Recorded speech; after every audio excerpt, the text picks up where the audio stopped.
Card game anime, a niche subgenre of toy commercial shonens based around getting you to beg your parents to go to your local store and have them buy trading card packs. A thing that is now put into question as you will most likely be murdered by a grown man thinking he will pull a $500 Charizard. Stay safe, children. It's a dangerous world out there.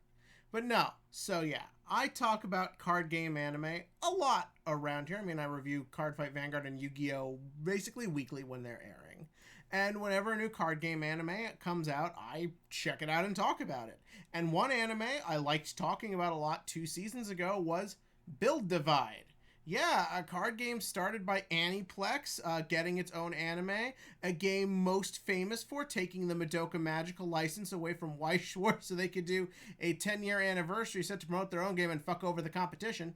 But yeah, no, this was a show that honestly did what I didn't think could be done anymore with card game anime, and that's be different. You see, for a while now, card game anime all sort of fall into 2 camps. Either they try to be like Yu-Gi-Oh! And just go for sort of like a weird surrealness, or they don't really try anything at all, and you just get a commercial.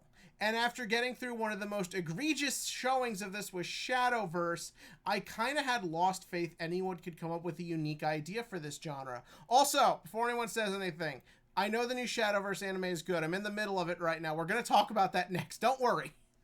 But yeah, this show came out of nowhere, and Build Divide is actually really fun and really creative. It genuinely goes in a direction I didn't think card game anime had left to go. Now, yeah, some people may say it's a little bit just sort of like weird edge boyness, but look at it.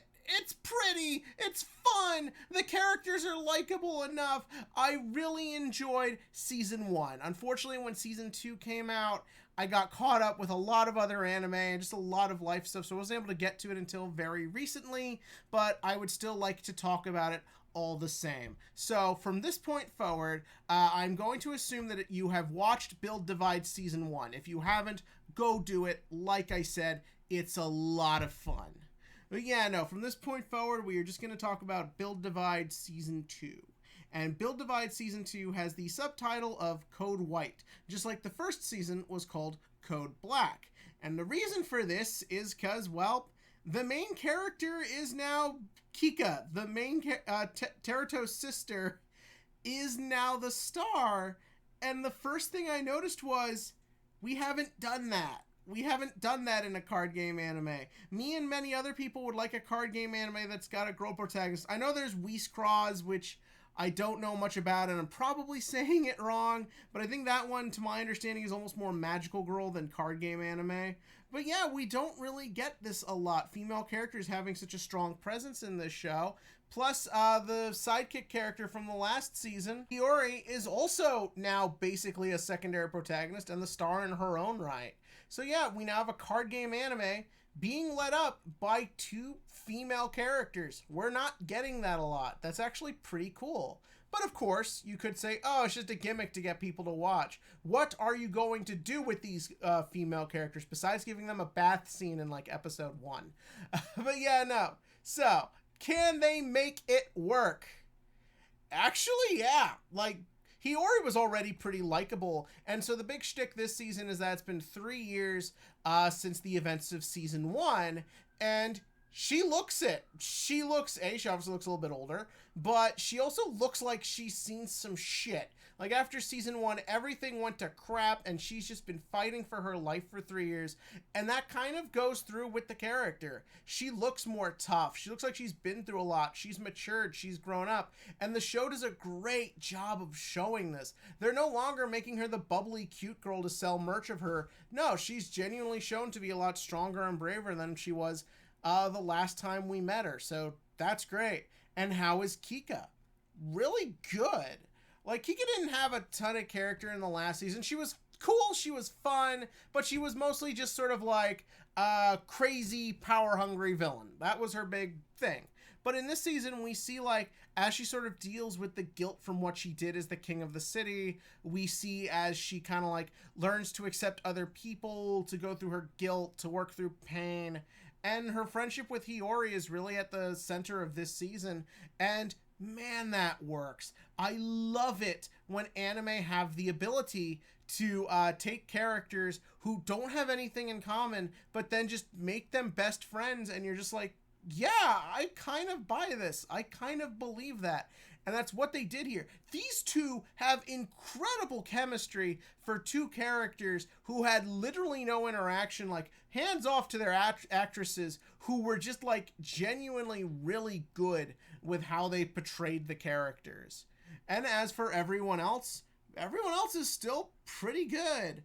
The clone dude, whose name I can never remember, he's a lot of fun when he comes into this. The new sort of side characters, they're not in it a lot, but I actually enjoyed them a lot. The villain is a lot of fun. Just every character in this is fun. It's like this show just accepted its own lunacy and ludicrousness and decided, fuck it, we are gonna go for it.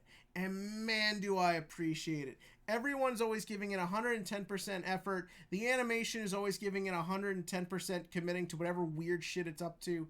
And it just results in a show that you just want to keep watching and have fun with. And I genuinely love and respect it for just being so committed to its own just like sense of insanity. As for problems with the show, because we do gotta bring that up. So the biggest gripe I had with this season, it wasn't last season, but it felt more noticeable here, is that it's very meandering, especially in the middle. Like last season, you knew where it was going. You knew it was going in the direction. The minute Hiyori said that, the whole world is just this city, and they showed an outline with a green, suspiciously Matrix-looking outline to it, you immediately knew what was happening. Oh, it's going to turn out they're in the Matrix, and the plot is about getting out, blah, blah, blah, been there, done that. And they did a very good job with it. But in the first season, you 100% felt that wait for the inevitable revelation. So even though they did it well, you still, that's what you remember about it. And it happens again here. Except here it was more noticeable because this season wasn't nearly as episodic as the first season one. It's more or less one story cut into 12 chunks, which while was nice, considering I watched most of this over the span of like 4 days, you felt that. But that also meant I was kind of just sitting there wondering, would I have just been bored? Because like there's a couple episodes there where just they kind of just bring in random characters to fight for no reason other than to remind you they exist and probably to sell the next core set for this game. But yeah, no, that wasn't, it's a problem, but I still overall had fun. The bigger kind of issue, sort of, not really issue, but like I felt like towards the end of this season, they really started throwing a lot at you. Like, I really liked the battle between Hiyori and Teruto, and at first I thought it was odd that Kika didn't save Teruto, but when Hiyori did it, I was kind of like, you know what? I buy this. Hiyori doesn't have a greater destiny in this show. She doesn't have a greater role. She doesn't have a greater purpose. She's just a girl who befriended Teruto and Sakura and just sort of became a part of this. And I think it's sort of cool how she herself grew into the role and accepted the role and the burden of having like everyone's hopes on her back. And I felt that that was really nice to see. So when she does fight Teruto, rather you think it narratively makes more sense for it to be Kika, I'm kind of like, yeah, I'm sort of into this. Then, of course, naturally turned out it wasn't Teruto, it was the computer program, but she saved Teruto, so my point still stands. But yeah, that I actually thought worked, but then it was kind of odd. And yeah, it makes sense for Teruto to get the final fight because he's the hero.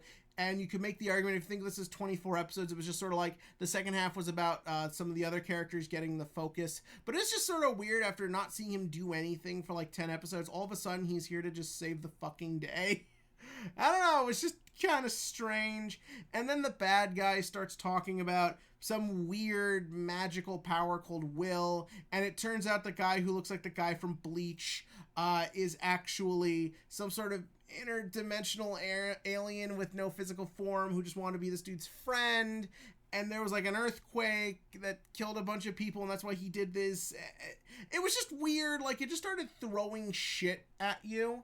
And then at the end of the final episode, like when everyone gets out everyone just is like perfectly okay with living in the real world. I still have no idea where the bad guy got all these people. I have no idea what happens with their minds when they're in there, why they don't remember a real world. I don't know how old they were when they're put in here. How does, if you're parent and child, or in Teruto and Kika's case, siblings, how does that work? Were you born and raised in the pods?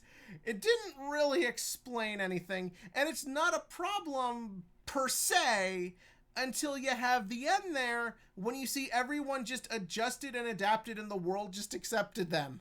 Like everyone's just in the real world living regular, perfectly normal lives like they did in Neo Kyoto. What was that? That was just weird. Like, it just came out of nowhere. Like, you could have a whole season of television based around how do they adjust, or how far does the mystery and the conspiracy go. And it just felt like it was abandoned. And then at the end there, it felt weird after having to say goodbye to Sakura for a second time. It's like, no, she's back. He gave her a physical body. She can now be Teruto's waifu. It's fine. That was...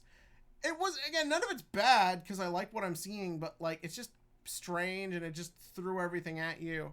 And that, of course, brings up the question of what is the plans for continuing the franchise? Because are they going to do a season 3? I'm totally not Googling this right now stalling for time. If so, why would you give up a season's worth of television? Will Kika reunite with everyone, or is she going on a journey? Why did the dude turn into a cute animal? And of course, the big question is, where do you go from here? I'd like to see these characters again and see them go on more adventures. I like them all a lot, and I like that everyone got to leave the world and be friends and be happy and all that. But it is kind of weird. At the time of this recording, there's been no announced plans for a season 3. But I'll keep you posted if it does. But the ultimate thing this comes down to, I think the best thing I can say about the show is, I want a season 3. I want to see more. I want to see these characters again. This was a fun show. And even if I never get to play this card game, because I don't know if it's coming over here. I feel like we'd heard something by now if it was. Even if I never get to play this card game, I want to keep watching. This is a really fun show with really fun characters. And I think if you're open to card game anime, I think this could be a really fun time for you. But what did you think about Build Divide tell me about that below. And as always, click to like, click to subscribe, and join me next time where we'll finally take another look at Shadowverse.